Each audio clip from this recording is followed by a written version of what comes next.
Hello लोगोफोर, नोंथांमोननि गेजेराव आं आरो मोनसे गोदान आपडेट भिडिअ लानानै फैबावबाय। लोगोफोर, नोंथांमोन गोबाङानो थाम्बनेलखौ नायनानै हमदां मोनाखै जानांगौ।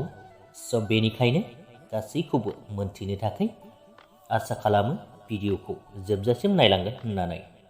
लोगोफोर, थाम्बनेलाव नुनाय लिंसार बसुमतारीनि सावगारिया रियेल नङा। बेयो बिथांनि गोदानै फैनो गोनां ड्रामेटिक मिउजिक भिडिअनि मोनसे नुथायसो।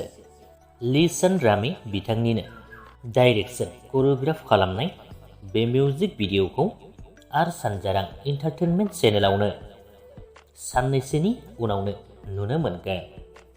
लोगोफोर, नोंथांमोना दायो मोनथिनानै नायनो थाखाय एक्साइटेड जाखाबाय जानांगौ। जेब्लानो बे मिउजिक भिडिअआ रिलिज जागोन अब्लानो फिन खेबसे नोंथांमोननि सेराव आपडेट लानानै फैफिनगोन। दायो बे मिउजिक भिडिअनि आपडेटआबो बेखिनियानोमोन।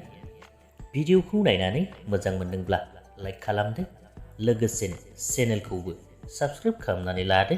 गोजोन्थों।